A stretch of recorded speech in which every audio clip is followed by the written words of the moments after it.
course, we know that the country is going through some difficulties, and we have seen the market is very difficult now for everyone, and we have seen also the exchange rate is causing a lot of problems in the market. So today we are here to give a short statement about what the government is doing.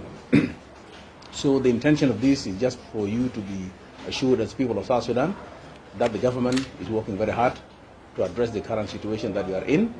Although we know that this challenge has been there for a long time, but of course for us also to address it quickly would not be easy, but rest assured that we are working very hard through the Ministry of Finance and Planning, and that's why it's good for the people to know that what we have done today is to work very hard with the relevant institutions like NRA, and then of course Central Bank of South Sudan, and then of course the Ministry of Finance as well, and Ministry of Petroleum, to make sure that we at least avail some resources for us to arrest the situation. And as we speak today, we just actually arrived. We were on a trip trying to help the situation by knocking doors and getting some quick support to the government, so that we are able to move. And we know that the situation has been exacerbated by the situation in Sudan. As all of you know, that South Sudan depends on oil, 90% or more, and the oil is not flowing in some of the fields that are so critical for South Sudan. But of course, we are also working very hard with the Ministry of Petroleum, with the NRA, to make sure that we have at least some resources for us to address some of the critical situation that we are in today. The people have not been receiving salary for quite some months. I think around 6 months now.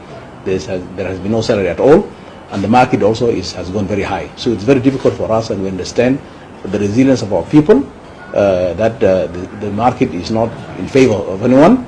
But of course, for us, we have been tasked with this responsibility at this critical time, and we are not just sleeping. We are making every effort to at least get something to our people, and that's why we have started already to work with the ministry, with the Central Bank of South Sudan and the Ministry of Finance to release a salary at least of 1 month, and then we'll also work very hard to make sure that we also get other salaries that are not there. It's not going to be easy for us to get this in, but through the efforts, collective efforts of all the relevant institutions, that we get this salary out, at least for us to reduce the situation or the tension that people are in today. The pressure is so high, and we expect that even if we get this small salary, it's not going to do anything, but it's better than nothing. For us to be rest assured that we're working also to address even the market. And the central bank also will be giving a statement on that intervention, because market intervention is very key at this time, so that we are able to arrest the prices in the market and at least to address the issue of the high dollar rates compared to South Sudan, because the pound is losing value, and we don't want to continue doing that. So we'll get also this report, and within few days, I think you'll get some results in the market. And as we do this, we are not going to sleep. We know that South Sudan economy depends on oil, and for us to depend on oil for a long time will not help us. And for that reason, this time around, we wanted to work on other fronts, but this will not give us quick results. It will not give us quick results, but the most important thing is that we are taking actions towards trying to diversify our economy through other activities like agriculture, livestock, fisheries, and the rest. And we are trying to open up also some corridors that will help us also to encourage our people to work, because through production we can only have a sustainable economy.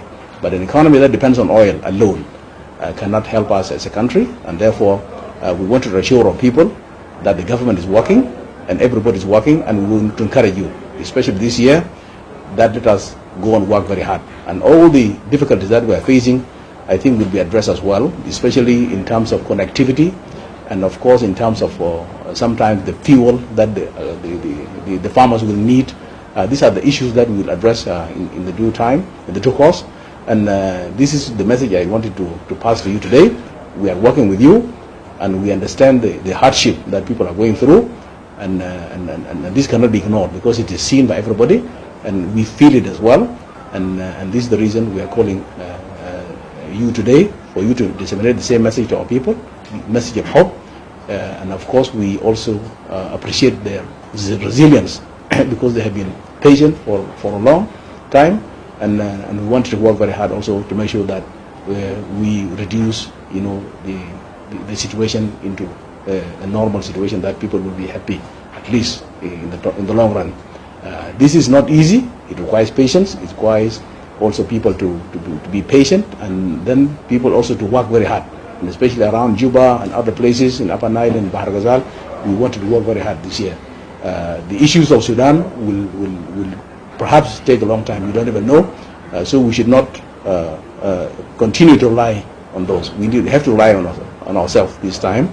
We need to tighten our belt and optimize every expenses that we are doing. If there is any necessary item that we are used to buy, then we have to stop buying those things so that we are able to get all the critical material that will help us as a people of South Sudan, so that we exercise this caution. And I'm sure with the effort that we are putting together with the government of South Sudan through different institutions, you will be seeing us working together with so many institutions to make sure that we activate plans that were not active before, and we move forward to address the gap of our budget that is relying on oil with our needs, so that at least we have a country that has a sustainable economy.